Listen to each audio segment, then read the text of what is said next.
বৈশাখ মাস চলছে, আর বৈশাখ মানেই বাংলার কৃষকের ঘরে উৎসবের আমেজ থাকার কথা। সোনালী ধানের ঘ্রাণে চারপাশ মম করার কথা। কিন্তু প্রকৃতির নিষ্ঠুর খেলায় আজ সেই আনন্দ বিষাদে পরিণত হয়েছে।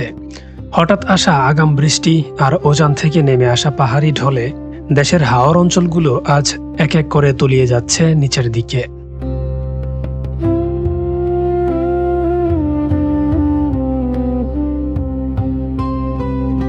শুভ দুপুর বন্ধুরা, আমি এখন দাঁড়িয়ে আছি আমাদের জেলা শহরের পূর্ব দিকে।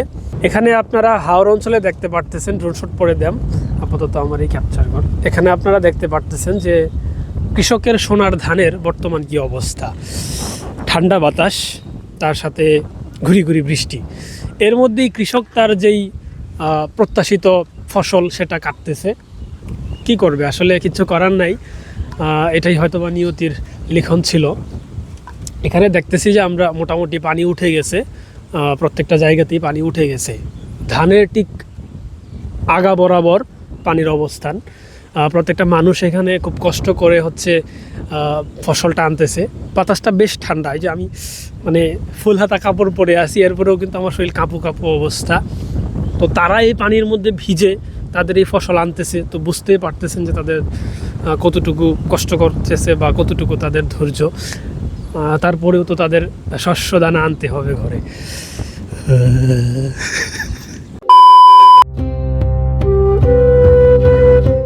ধান গাছের ঠিক মাথা বরাবর পানি, কৃষকের হাহুতাশ। তারা এখন খুবই ব্যস্ত। গত প্রায় এক সপ্তাহ টানা বৃষ্টির ফলে দেশের প্রায় অনেক জায়গার ফসলই তলিয়ে গিয়েছে পানির নিচে। নেত্রকোনার মদন, খালিয়াজুড়ি, আটপাড়া, কলমাকান্দা ইত্যাদি জায়গার হাওরগুলো পানির নিচে তলিয়ে গিয়েছে ফসল সহ।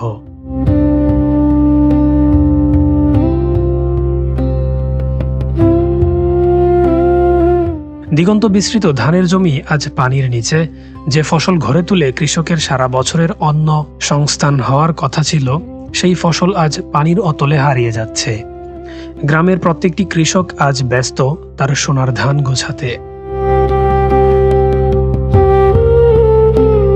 নেত্রকোনার মদন উপজেলা আর খালিয়াজুড়ির দিকে তাকালে মনে হয় এ যেন এক বিশাল জলরাশি, কিন্তু এই পানির নিচেই রয়ে গেছে কৃষকের হাড়ভাঙা খাটুনির ফসল। গত প্রায় এক সপ্তাহ টানা বৃষ্টি আর আকস্মিক বন্যায় তলিয়ে গেছে বিঘার পর বিঘা জমি।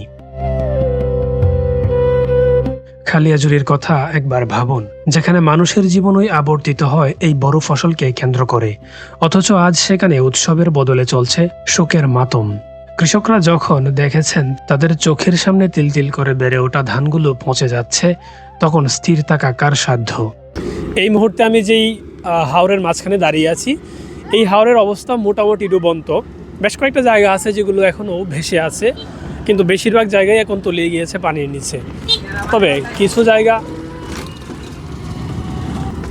জায়গা আছে যে জায়গার ফসল কৃষকরা তুলতেছে বা তুলতে পারতেছে, আর কিছু জায়গা আছে যে জায়গার ফসল কৃষকরা তুলতেই পারে নাই, ওগুলো আশা একবারে ছেড়ে দিছে, নাই বললেই চলে। আমার ডান পাশের দিকে অনেক জায়গা আছে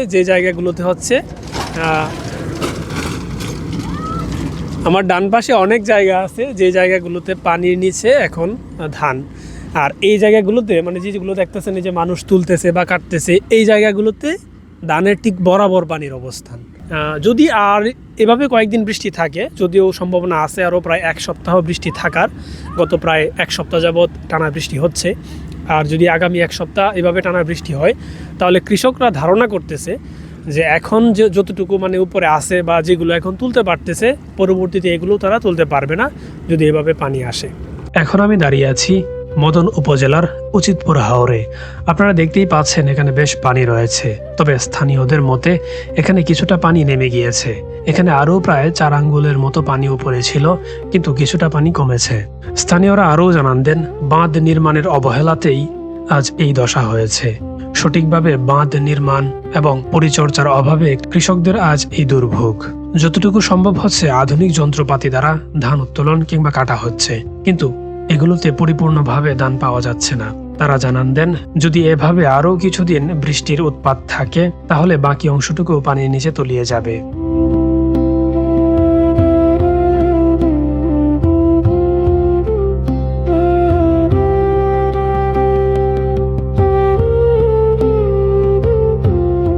যথাসাধ্য চেষ্টা করছে কৃষক এই ফসল উত্তোলনের জন্য। এই দৃশ্যগুলো একবার দেখুন, হাড় কাঁপানো ঠান্ডা পানি আর বাতাস, আর মাথার উপর বৃষ্টির ঝাপটা।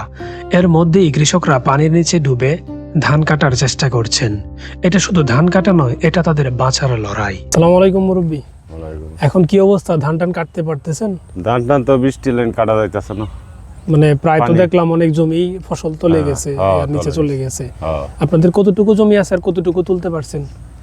তুলতেই পারছি না বেশি, সব জমি নিয়ে তো পানির নিচে, মানে এইভাবে পানির নিচেই এভাবে আনতেছে। দিনের লাইনে কাটন যেতেছে। আনুমানিক এখানে কতটুকু জমি পানির নিচে চলে গেছে? অনেক জমি, মানে হাজার হাজার মন ধানের মানে এই বর্তমান যে হাওরে আমরা দাঁড়িয়ে আছি, এই হাওরের অধিকাংশটা দেখলাম যে অধিকাংশটাই হচ্ছে পানির নিচে চলে গেছে। এটা গণেশের হাওর, পানি তো আরো নামা সম্ভব না। তেলে পরে কি করে পানি বলবে, খালি বলবে কি করার আছে, কিন্তু করেন না। আপনার আনুমানিক কতটুক ধান বা জমি আছে পানির নিচে? আমার আছে আর আনি পানির নিচে আছে, মানে 1 আরা বা 2 আরার মতো পানির নিচে চলে গেছে।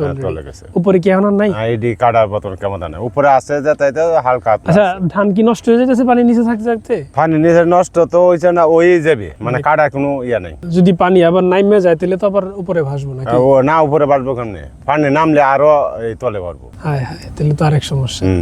তাহলে তো আপনাদের এই ধান নষ্ট হয়ে গেল। হ্যাঁ, নষ্ট হয়ে যাবে। আর যদি কাটার সুবিধা থাকে তাহলে হচ্ছে এগুলো আনা যাবে। না, কাটার সুবিধা নাই কোনো। যেগুলোতে পানি ধরেন যে ডুবছে না, মানে এখনো পর্যন্ত ধানের উপরে যে ভাগটা আছে, ধরুন 4 আঙ্গুল বা হাতখানেক আছে, এগুলো কি তোলা যাবে? এগুলো মনে হয় পানি দমন ধরে তাহলে তোলা যাবে, এগুলো তোলা যাবে। এগুলো তোলে কি পরে যে নৌকা দিয়ে আপনারা আনতেছেন নাকি? হ্যাঁ, নৌকা দিয়ে আনতেছেন, তুলে তারপর নৌকা দিয়ে আপনারা চলে নিয়ে আসতেন। মেশিন দিয়ে কি এগুলো কাটা যায় না? না, মেশিন তো মনে হয় এই উপরে তাহলে কাটা যায়, আর পানি বাদে কাটা যায়। একটু পানি থাকলে কাটা যায়, কিন্তু বেশি পানি থাকলে মেশিন দিয়ে কাটা যায়। কৃষকের এই ভেজা শরীর, কপালে চিন্তার ভাঁজ আর চোখের জল আজ হাওরের পানির সাথে মিশে একাকার হয়ে গিয়েছে। তারা শ্রম দিচ্ছেন, লড়ছেন প্রকৃতির সাথে, কিন্তু ভাগ্য যেন আজ তাদের সহায় নেই। এই ফসলহানি শুধু একজন কৃষকের ব্যক্তিগত ক্ষতি নয়, এটা পুরো দেশের খাদ্য নিরাপত্তার উপর এক বিশাল আঘাত। প্রকৃতি হয়তো আপন খেয়ালে চলে, কিন্তু মাঝখান দিয়ে নিঃস্ব হয়ে যায় বাংলার সহজ সরল এই কৃষক সমাজ। যাই হোক, সবকিছুই ভাগ্যের লিখন। এর মানে এই নয় যে কারোর রিজিক বন্ধ হয়ে যাবে, কারণ রিজিক দাতা একমাত্র আল্লাহ। আর সবসময় এটাই মনে রাখতে হবে যে আল্লাহর পরিকল্পনাই সবচেয়ে উত্তম। যাই হোক, আজ এ পর্যন্তই। সবাই ভালো থাকবেন, সুস্থ থাকবেন। Take care. আল্লাহ হাফেজ।